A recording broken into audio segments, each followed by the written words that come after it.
எதிர்க்கட்சிகள் ஆளுங்கட்சியின் மீது வழக்கமாக முன்வைக்கக்கூடிய விமர்சனங்களும் குற்றச்சாட்டுகளும் இதுவும் அடங்கும்.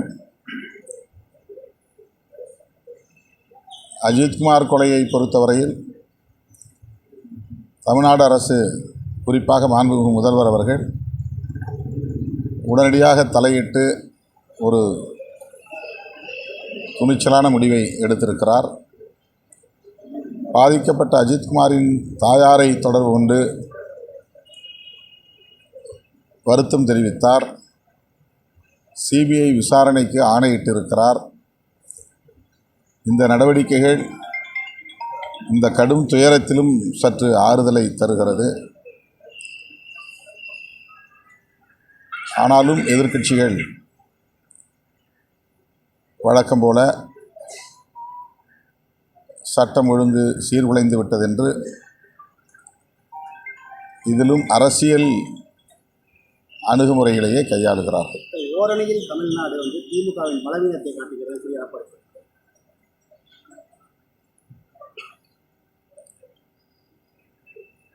எதிர்க்கட்சி தலைவர் என்கிற முறையில் திமுக எடுக்கிற நிலைப்பாடுகளுக்கெல்லாம் அவர்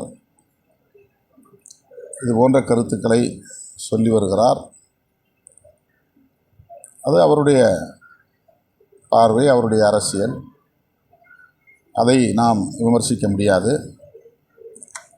திமுக முன்னெடுக்கிற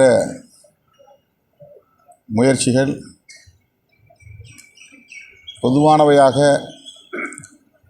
ஒட்டுமொத்த தமிழ்நாட்டு மக்களுக்குரியவையாக இருக்கிற போது அதை விடுதலை சிறுத்தைகள் வரவேற்கிறோம், பாராட்டுகிறோம். ஓரணியில் தமிழ்நாடு என்கிற இந்த கருத்து, ஓரணியில் தமிழ்நாடு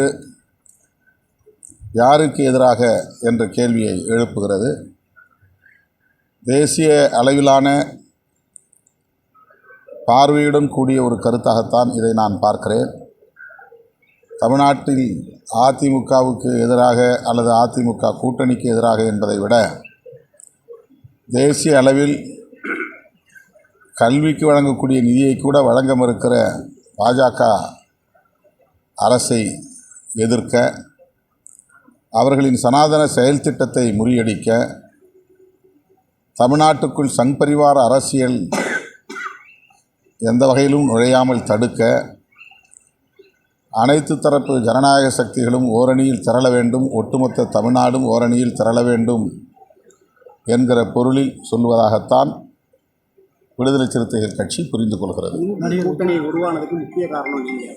அந்த இந்தி கூட்டணியோட தலைமை காங்கிரஸ் பாமகவை எங்கள் கூட்டணிக்கு வரணும்னு சொல்லி கேட்குறாங்க. அதற்கு தமிழ்நாடு காங்கிரஸ் கட்சியின் தலைவர் உரிய விளக்கத்தை அளித்து விட்டார்.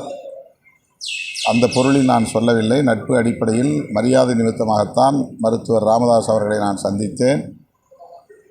திமுக தலைமையிலான மதசார்பற்ற முற்போக்கு கூட்டணியில் புதிதாக ஏதேனும் கட்சி சேருவதாக இருந்தால் அந்த முடிவை எடுக்கிற அதிகாரம் தமிழ்நாடு முதலமைச்சருக்குத்தான் உண்டு என்பதையும் தெளிவுபடுத்திவிட்டார்.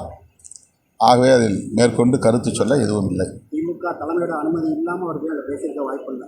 அந்த கருத்தை அவர் சொல்கிறதுக்கான வாய்ப்பு கிடையாது. அப்படி பாமக வரும் பட்சத்தில் உங்களுடைய நிலைப்பாடு என்னவா? இதுதான் மீண்டும் நீங்கள் ஒரு யூகமான கேள்வி தான் சொல்கிறீங்க. திமுக இரண்டாக இருக்கிறது.